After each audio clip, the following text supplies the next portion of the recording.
Hello again, everybody, and welcome to part 2 of our Alien Avifauna Design Lab, which is of course, our fancy word for just a unique bird creature. We had so many great entries for this design lab. It was pretty hard to just narrow it down to 10.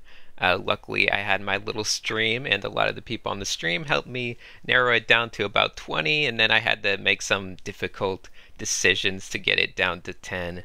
But hopefully, no one's feelings are hurt because there were, like I said, a lot of great entries, and you guys should be happy with what you did.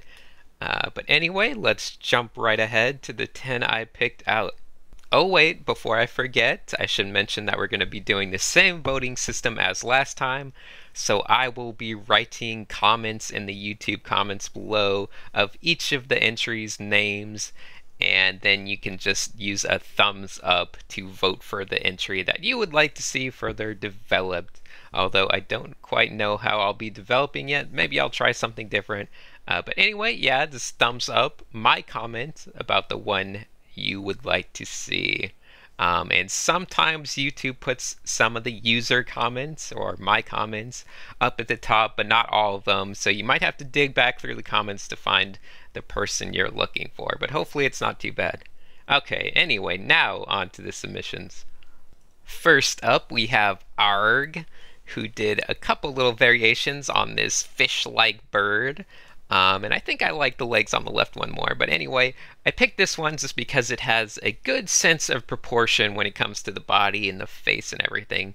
It just has enough of a strong design element to it to kind of stand out and feel like an original design. Next up, we have Piranha with a very colorful set of entries, and I picked this flamingo-looking one, mainly for its interesting beak and kind of head features. It also has those little T-Rex arms. I think the whole leg area and probably the tail areas could be reworked a little bit. It just feels like the design kind of falls apart as it goes downward. But there's enough good design elements here, and a lot of his submissions were also very strong. So I wanted to put one of those in here. Next up is a submission by Deadeye, and he had a couple good ones, but I liked this pencil sketch he had of this weird little, very alien-looking bird. It's got this very oblong-shaped head, and that was definitely enough to make it stand out from most of the entries. It's also nicely rendered. He has nice simplistic line work. It just feels very clean, very conceptual, and very unique. So I like that one by Deadeye. Next up is an entry by Emmy, and I would say there were a lot of entries that kind of revolved around slightly griffin-looking creatures, slight mixtures of mammals and birds.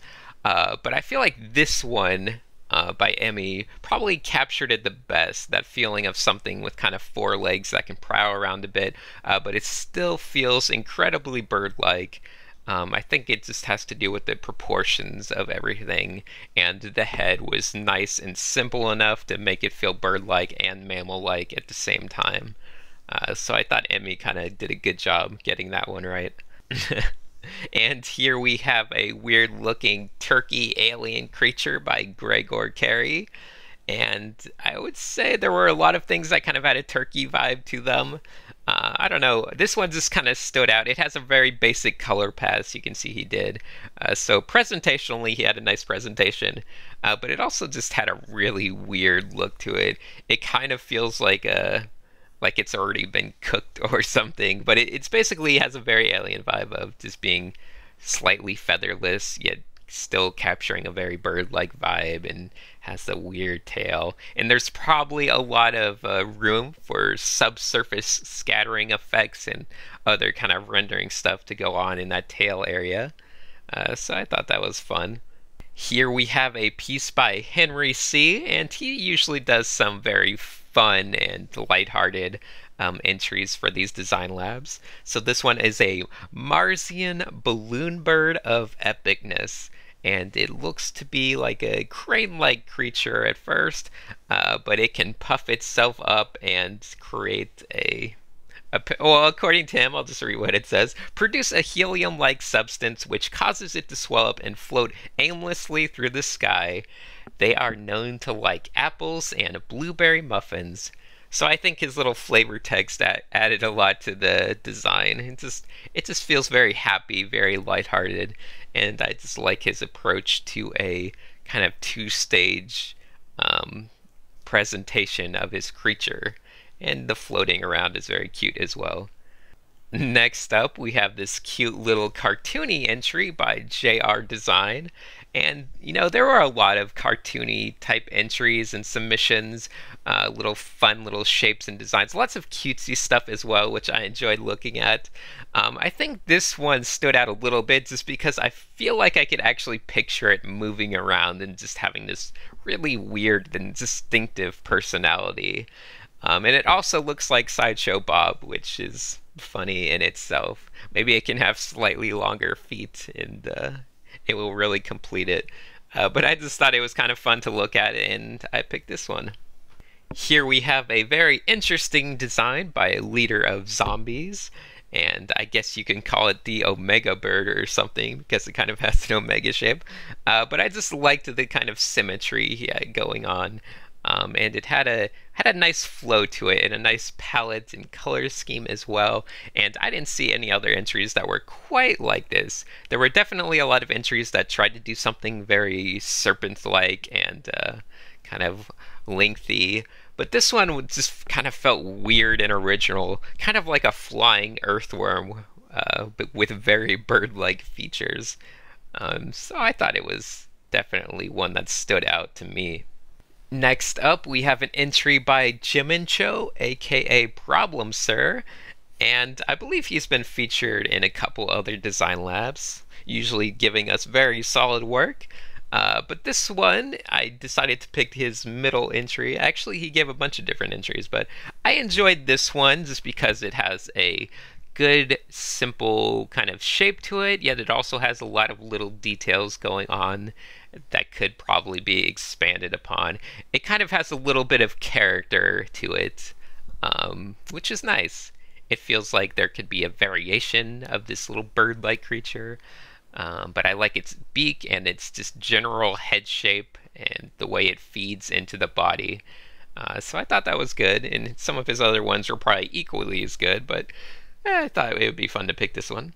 And finally, we have an entry by VoxN, who also gave us a video demonstration of his entries, which was very nice, as well as, I should mention that Ixari, if I said that right, also did a video submission, which was great. I was happy to see both of these people doing video submissions of them creating their designs. It was fun to watch and probably helpful to other people as well, so that's a fun trend.